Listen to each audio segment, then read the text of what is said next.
It's a great pleasure to be here.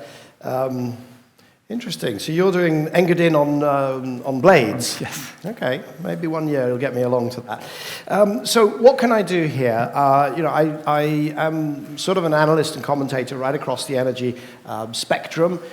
So I'm not going to claim to be the greatest expert on heat pumps, your business, although I do have a thermodynamics ancient history background, so I can at least vaguely understand. But what I can do is give an overview of, very brief overview of the transition, where we are in history, where it's going, and why it is that there are all these supporting tailwinds for the trend to heat pumps, why it is a kind of the technology of the moment.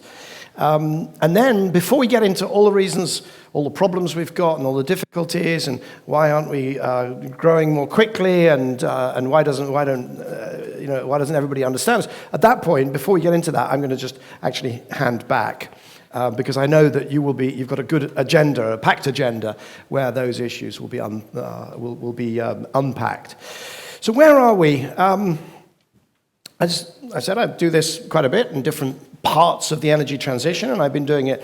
I did my thermodynamics 40 years ago, but for 20 years I've been analyzing and commentating and providing information and data and services around the transition. And every year I've been able to say, this is a pivotal year. This is a pivotal year.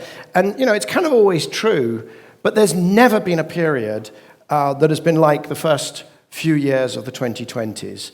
In fact, even if you go back to the oil shocks, the 1970s, you don't find anything nearly as sort of, I don't want to say cataclysmic, but as turbulent as the last few years. When you go back, Glasgow, COP21, the commitments to net zero were already, humongous, and we would still be talking about them if nothing had happened in between. But we've almost, I don't want to say we've forgotten about them, but we've forgotten just how game-changing they were. And then you had this energy price spike, the end of COVID, broken supply chains, and the prices started to go up. And then, of course, this illegal, unprovoked, horrendous invasion of Ukraine by Russia, which put everything to steroids in terms of the price spike, and then the need to change our energy supplies, our food supplies, our fertilizer, just cataclysmic events. And that's where we are. But where we are moving into is what I call the Great Clean Energy Acceleration. Because yes, after Russia's invasion, it was all hands on deck to find other sources of LNG or fertilizer or whatever. But what has emerged is clean energy, which was always seen as clean. Right? 20 years ago it was clean, but it wasn't cheap. And then 10 years ago it became cheap as well. So now we had clean and cheap, but it was not resilient. It was variable, wasn't reliable. And whenever there was a crisis, people reached back for fossil fuels. Until this crisis, where finally people understood that the problems are caused by fossil fuels, and they're not solved by fossil fuels. And so now, the energy trilemma, clean, cheap, and resilient, is all pushing in favor of the clean energy transition. At the beginning of this year, Bloomberg, the team that I founded, I now write for Bloomberg. I have no executive role, although Meredith Annex is somewhere in the audience. I don't know where's Meredith? There we go. So Meredith is here from Bloomberg, but they published this astonishing figure of $1.1 trillion invested in the transition. And if you go back actually to 2004, when I started New Energy Finance, as was then, before I sold it to Bloomberg, the number was, I think, 36 billion. And it's gone from 36 billion to 1.1 trillion. Big flows of money. And Thomas, you said it, we need money. This sector, whether we're from a big company or a small company, and whether we're funding technology development or the rollout or services, we've got to have money flowing into this sector. And so I'm spending a lot more of my time on heat and heat solutions, a lot more. I've gone from spending time on renewables to smart grid to electric vehicles, and I'm spending a lot of time on heat. Fatih Birol, the head of the International Energy Agency, said the world is set to add as much renewable power in the next 5 years as it did in the previous 20. And we can see what that looks like. This is 20 years ago, essentially when I started New Energy Finance. And you can see the green line, which is wind and solar, is less than 1%. My friends thought that I was throwing away what otherwise could have been a promising career in, I don't know, telecoms or something else, gas pipelines, who knows. And then 10 years ago, you saw it started to cusp upwards. And I want to introduce you to a concept called the sneeze. And economists will talk about logistic curves, penetration curves, they'll do log this, and there comes a point when an S-curve starts to go vertical. And I call that the sneeze because waiting for that is like waiting for a sneeze, right? We have all known for years that heat pumps are elegant and efficient and provide high-quality comfort. And it was amazing to us that it didn't really go vertical. And yet it didn't. It was waiting for the sneeze, waiting for the sneeze. So in electricity also, renewables, there's that period of waiting for, and then you see it starts to go up, and that's the sneeze there. The sneeze is somewhere around like 5%, where all of the people who say, well, my next car's going to be electric, or my next, whatever, that's when that starts to happen. And you see companies start to go bankrupt. You see the new Amazons and the Facebooks start to emerge when they get to that sort of 5% point, when it's not the early adopters, but it starts to go mainstream. What we're seeing in terms of, this is now capacity, not generation. The last one was generation. 15% of global electricity is wind and solar. This is now capacity. And if you look around the world, developed countries, developing countries, global south, poor countries, rich countries, China, US, Europe, add it all together, 74% of all of the new generating capacity that is being added to grids around the world, or even off-grid, is now wind and solar. And it's a transformation. It's really disruptive, right? Because it appears when it wants to, when the wind blows and it's sunny, not necessarily when you need it. And it has no marginal cost, which means that it barges aside every other technology.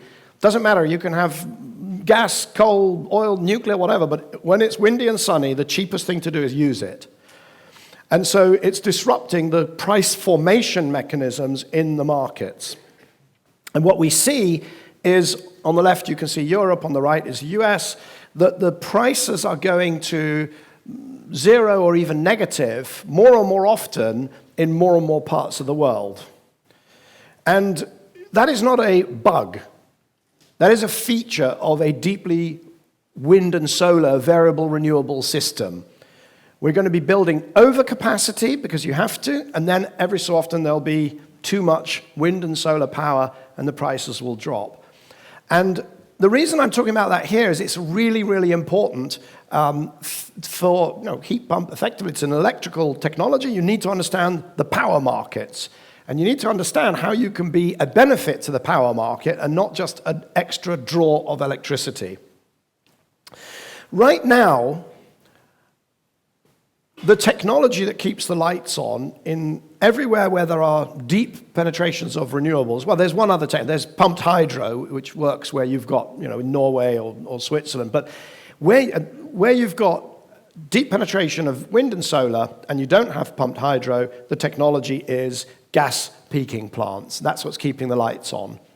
And there's something happening there, which is, the shark there is that batteries, which are following down the same cost curve as solar and wind, perhaps less quickly before them, batteries are now getting to the point where they are becoming cheaper than gas peaking plants. And the peaking plant is something which comes on perhaps, in the evening, the sun goes in, and everybody gets home from work or from college, and they, put the kettle on, they check their Facebook, Snapchat, whatever, maybe use the loo, the toilet, and then they flush and all the pumps have to go everywhere. Maybe open the fridge, get out a beer, get out the milk for the tea, and there's an enormous spike in demand. And the gas peaking plant is perfect for that, except that batteries are now taking over. The problem that will be left will be longer duration outages. longer than about 24 hours, 48 hours or more becomes the only problem. Everything under that we can deal with by demand response, interconnections, gas peaking plants, but increasingly batteries as we get to high penetrations. But there are a few secret weapons in that process. And one of them is the electrification of transport. And the reason it's a secret weapon is because you can charge a car flexibly. You don't have to charge it at 7 o'clock in the evening when you come home from work or school or college or whatever. Right? You have flexibility. So it has a battery. It's a much smarter use of a battery, not just to plug it into the grid and leave it there, grid-connected batteries. That's fine, thank you. But to have a battery which also serves to provide your mobility. And if you look at the ratio of grid-connected batteries to transport batteries, it's going to be 1 to 10. Most batteries will be in vehicles, and we will use them smartly to even out the load on the grid. And one of the things we need to do is to make sure, I think last year you had Greg Jackson as keynote, and we need to make sure that that price signal, when there's too much wind, when there's too much solar, we need the consumer to get that price signal in order to charge their vehicle or even buy a vehicle, because that is how you avoid huge amounts of infrastructure investment. The other secret weapon, I said I'd get onto heat pumps, put them in context. The other secret weapon is, of course, the heat pump, which also has got demand response flexibility. It's much, much cheaper to store heat than it is to store electricity. So just as we need that price signal to say, well, when should we charge a car? What sort of car should we buy? When do we use our heat, and what sort of heating system should we move to? And so the heat pump is the sort of secret weapon in the shift to clean electricity. And we see heat pumps taking off. You know what's coming next. There's a sneeze. I just somewhat arbitrarily put it in 2016, but we've really seen this enormous acceleration. This is the EU. Enormous acceleration in the rollout of heat pumps. And all credit to people in this room, from everybody in the world, really. Thank you, and thank you for the work that you do. It's not just Europe. This is the US, where since 2020, heat pumps are outselling furnaces. And Panama, where are you? In the back. Panama came up, bouncing up, saying, we're so far behind in the US. We're so far behind. You're doing so well in Europe. Do you know what? That's not actually true. What's astonishing, if you go back to, I'm going to go backwards. There we go. Look, the EU, 3 million heat pumps. And then you go forwards to the US, and you see 4.5 million heat pumps. The US is actually ahead of the EU. And you've got to figure out that the EU has a higher population. The US is actually, according to this data, which no reason to question, is actually ahead. So congratulations on that. And in a way, because the US has furnaces, and then they may be more natural to move to air, and there's all sorts of nuances around why things might move faster here or faster there. You'll get into that, I've no doubt, during the course of today. I love this quote. This is Jay Inslee. There's a new initiative in the US that was announced last week. The US Climate Alliance wants to quadruple heat pump installations by 2030. It's the sort of thing that, Boris Johnson might dream up. But I love the rhetoric here. All Americans have certain rights. Among those rights are the right to life, liberty, and the pursuit of heat pumps. But hopefully not just the pursuit. Hopefully they'll catch them. And it's not just domestic. It's not just domestic. I don't know. Anybody, could we do hands up? Who here is working on industrial heat pumps? I'm going to call that 5%, maybe 7%, right? And that number is going to increase. That number is going to increase.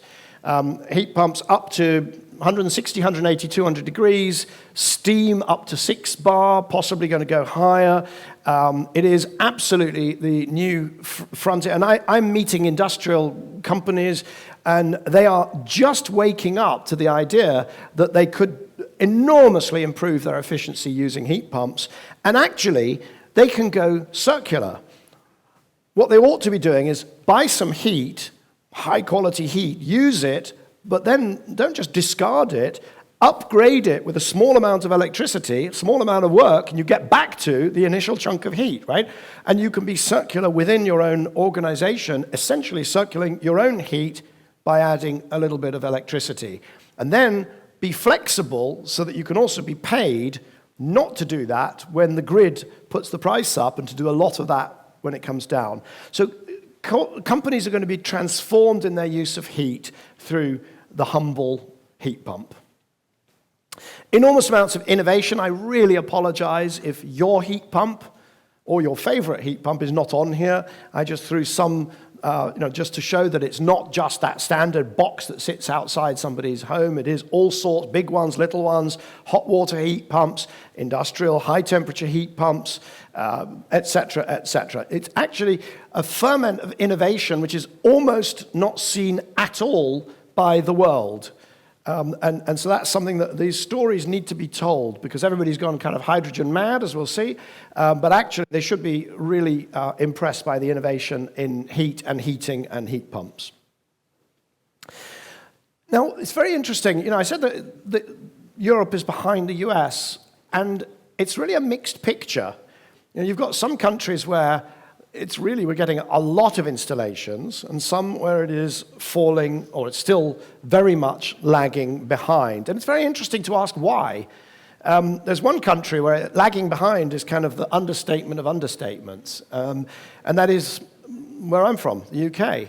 And in the UK, we believe that all these, the heat pumps, we believe they don't work, and that these countries, cold countries that are doing all these things, they're just foolish, right? Because they're installing all these heat pumps. They have been for years. They haven't realized that they don't work. This is the public debate in the UK, right? And you have people who'll be literally sitting in a restaurant heated by a heat pump, explaining to their mates, or in a pub, why they will never work and they're not appropriate for the UK. It's absolutely ridiculous. It's absurd.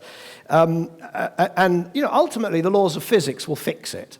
But it's a bit of a shame to see some of the other countries. You've got Belgium, Ireland, Germany. There's a whole bunch of countries that really are not yet in full flight installing heat pumps. And, in some of them, the UK, and I think also to a certain extent in Germany, Technologie Offenheit, there's this conversation about hydrogen. We're going to have hydrogen heating. We mustn't go into we might regret it. Right? We might regret doing anything around electrification of heat because there's this miracle that's going to happen of hydrogen. And of course, they're spending money and they're promoting the industry, the gas and the heating industry. I know I've got some people in the room here who are from companies who sell boilers and heat pumps. Right? And I apologize because I'm going to characterize the gas industry and the heating industry in a negative way. But you do have colleagues who wake up in the morning trying to figure out how to stop you from selling your heat pumps. And you might want to have a word with them. Because one of the things they won't talk to you about, so they'll do Hello Hydrogen and market their hydrogen-ready boilers, which are otherwise known to most of the world as boilers. And what they won't tell you is things like this.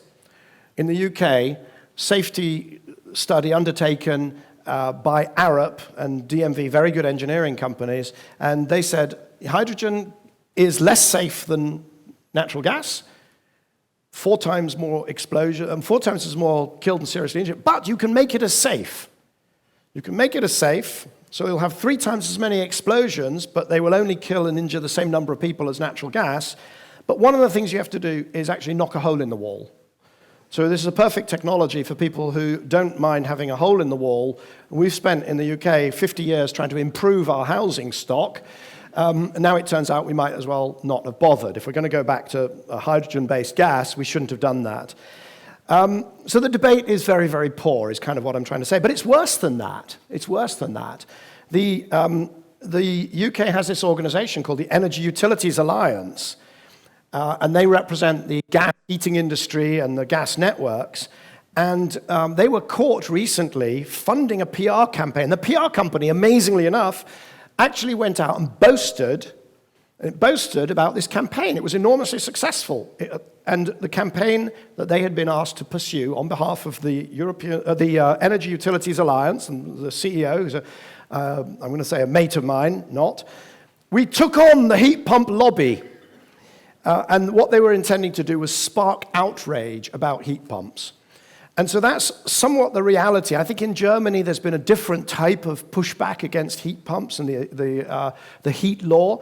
But nevertheless, we should never assume that because the thermodynamics and physics works, that somehow we're home and dry. We have got to work on the narratives. And by the way, if the narrative is, these things are expensive, but they work.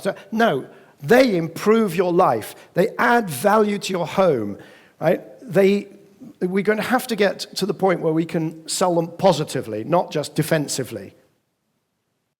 Chancellor Scholz, instead of the gas currently used for industry, heating, and fuels, we will ensure hydrogen, the gas of the future, etc. And we will create a huge boom. So we're back to those safety issues. But what's really interesting here is he uses this word, heating. He's using the word heating. And I've just been down in Bavaria at the launch of a project, a geothermal project, Geretsried, and I got to talk to Mr. Aiwanger. And I'll tell you, I sat with him, and he was astonished that there were any safety issues. This business of having to put a vent and the hydrogen and so on, had no idea about that. But there's this, the politicians are doing their populace a great disservice with this sort of thing. So if we look at sales of heat pumps, if this is supposed to be the fuel of the future, then there's your sneeze on heat pumps, and they're drawn to scale at the number of 100% hydrogen boilers that have ever been sold. And of course, you can believe that things are about to change, but the IEA doesn't. This was published yesterday. This is the IEA's update of its 2021 2050 document. It's the roadmap for net zero in 2050. Put out the first one. It was groundbreaking stuff in 2021, updated, published yesterday. And in there, you can see, in the small print on page whatever it was, 100 and something, something, something, you can see how much hydrogen they now expect to be in buildings. And the answer is none. It's not a bit, it's not a niche, it's zero. Heat pumps, same document, 55% of space heating by 2050. So it's a six-fold increase in the number of gigawatt gigawatt power that's going to be provided by heat pumps. Basically, if we don't electrify heat, we can't reach net zero. It is as simple as that, and people need to understand it, and we're the group that needs to go out and explain it. Let me go back to that $1.1 trillion per year that was invested first time 2022, the Bloomberg analysis. And I started in 2004 largely looking at renewable energy, and as I say, it was something like 32 or 36 billion going into renewables. And by last year, that number was $500 billion. Right? It was just under half of the 1.1 trillion was renewables. And then around 2010, 2011, I started to spend a lot of time on electrification of transport. And the only investment back in 2010 was a little bit of money going into Tesla. I mean, literally a few tens of millions back then. And that has grown, and it's also just under $500 billion last year. And that's what the transition looks like. It's big chunks growing to $500 billion of investment. Anything else is fiddling around the edges. So then the question is, what's the next one? And is it going to be, if you read the press, hydrogen? I think you already know the answer that I'm going to give you. It's not hydrogen. What it's going to be is the electrification of, depending how you define it, either heat or heat and cooling together. You can define it as one industry, you can define it as one sector or two sectors, but nevertheless, however you define it, that is the future of your space.